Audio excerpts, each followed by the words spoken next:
Pharmacology में जो terminologies use होती हैं उनको देखने वाले हैं इस लेक्चर में, ठीक है। In pharmacology various terminology is used to explain pharmacological action of drugs, duration of action of drug, ठीक है।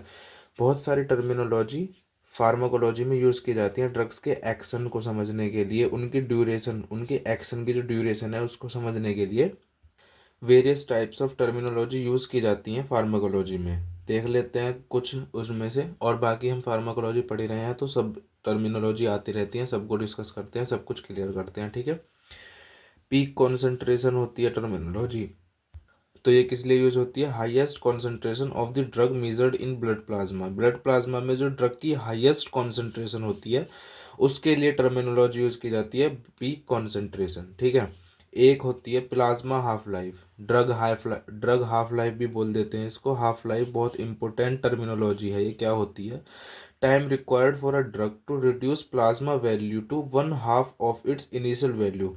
जो ड्रग की कॉन्सेंट्रेशन होती है, जितने ड्रग को इनिशियल कॉन्सेंट्रेशन होती है उसकी हाफ डिसॉल्व होने में ब्लड प्लाज्मा में जितना टाइम रिक्वायर होता है उसको बोलते हैं प्लाज्मा हाफ लाइफ, ठीक है। यानी कि जो ड्रग है वो रिड्यूस होता है प्लाज्मा में, जब वो 1/2 रिड्यूस हो जाता है, ठीक है, उसके लिए जितना टाइम रिक्वायर होता है उसको बोलते हैं प्लाज्मा हाफ लाइफ। ये बहुत इंपॉर्टेंट टर्मिनोलॉजी है।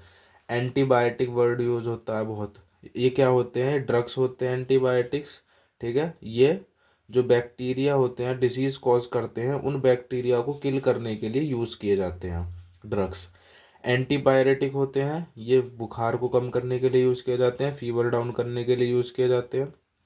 ड्रग टर्म जो यूज होता है टर्मिनोलॉजी है ड्रग, ठीक है। ये क्या होता है? Any chemical substance that produces an effect on the body, यानी कि हमारी बॉडी पे, ह्यूमन बॉडी पे, किसी एनिमल बॉडी पे कोई ऐसा केमिकल सब्सटेंस जो कि एक इफेक्ट प्रोड्यूस करता है। वो थेराप्यूटिक इफेक्ट हो सकता है, अनडिजायर्ड इफेक्ट हो सकता है, ठीक है। तो वो केमिकल सब्सटेंस क्या होता है? ड्रग होता है।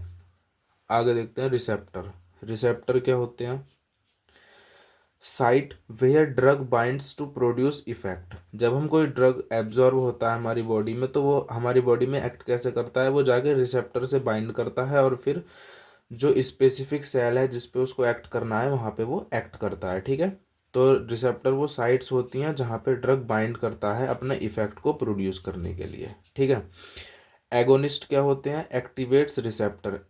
एगोनिस्ट वो होते हैं जो हमारी बॉडी में रिसेप्टर्स को एक्टिवेट करते हैं। और एंटागोनिस्ट टर्मिनोलॉजी जो है, एंटागोनिस्ट जो है वो यूज़ किया जाता है उनके लिए जो रिसेप्टर्स को ब्लॉक करते हैं, ठीक है। रिसेप्टर क्या होते हैं? ऐसी साइट्स होती हैं जहाँ पे ड्रग बाइंड करके अपने इफेक्ट को प्रोड्यूस करता है, और जो रिसेप्टर को एक्टिवेट करते हैं उनको बोलते हैं एगोनिस्ट, और जो रिसेप्टर्स को ब्लॉक करते हैं उनको बोलते हैं एंटागोनिस्ट। एक टर्म यूज होता है पोटेंसी। पोटेंसी होता है amount of drug needed to produce effect, यानी कि डिजायर्ड थेराप्यूटिक इफेक्ट को प्रोड्यूस करने के लिए कितने ड्रग की अमाउंट नीड होती है, कितने ड्रग की अमाउंट नीडेड है, ज़रूरत है कितने अमाउंट की, उसको बोलते हैं, उस टर्म को बोलते हैं पोटेंसी। जितने भी इंपॉर्टेंट टर्मिनोलॉजी हैं वो इस लेक्चर में हमने डिस्कस किए हैं, और बाकी सब जो लेक्चर्स आते रहते हैं उन सब में टर्मिनोलॉजी डिस्कस करते रहते हैं, ठीक है। इफिकेसी किसे बोलते हैं? इफिकेसी भी एक टर्मिनोलॉजी है। Maximum effect a drug can produce, कोई ड्रग कितना मैक्सिमम इफेक्ट प्रोड्यूस कर सकता है उसको बोलते हैं उस ड्रग की इफिकेसी, ठीक है। एक ये टर्म यूज होता है लीथल डोज, ठीक है। ये लीथल डोज, इसको LD50 भी बोल देते हैं। ये क्या होता है?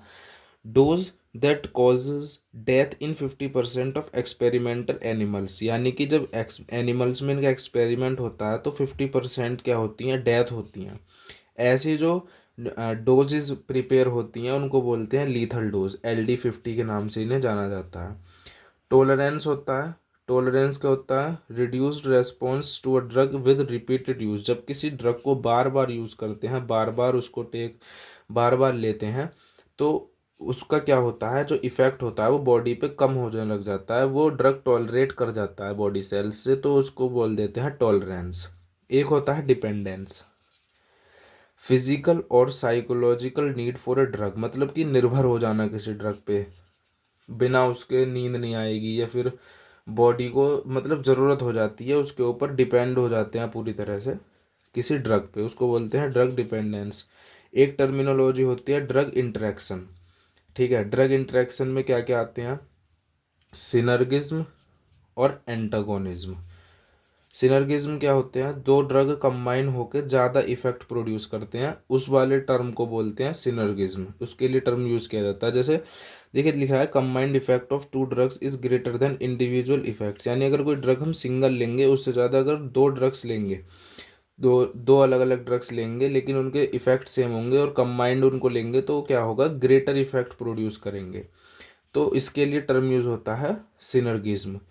एंटागोनिज्म टर्म होता है वन ड्रग रिड्यूसेस और blocks the effect of another. अगर कोई ड्रग किसी दूसरे ड्रग के इफेक्ट को कम कर देती है या ब्लॉक कर देती है, मतलब कि हमने कोई ड्रग ली है और वो जो किसी और ड्रग के इफेक्ट्स को वो होने नहीं दे रही, उनको रिड्यूस कर रही है या ब्लॉक कर रही है उसके किसी दूसरे ड्रग के इफेक्ट को, तो उसके लिए जो टर्म यूज होता है उसे बोलते हैं एंटागोनिज्म। एक होता है ओटीसी, ओवर द काउंटर। ठीक है, ये टर्म किस लिए यूज होता है? Drug available without prescription. ऐसे ऐसे ड्रग्स जो विदाउट प्रिस्क्रिप्शन अवेलेबल होते हैं उनको उनके लिए ये टर्म यूज होता है ओटीसी, ओवर द काउंटर। ठीक है, तो ये बहुत इंपॉर्टेंट टर्मिनोलॉजीज हैं जो हमने इस लेक्चर में डिस्कस किए हैं, और बाकी के जो लेक्चर्स आते रहते हैं उनमें भी हम डिस्कस कर लेते हैं। ठीक है, अब नेक्स्ट नेक्स्ट लेक्चर में हम डिस्कस करेंगे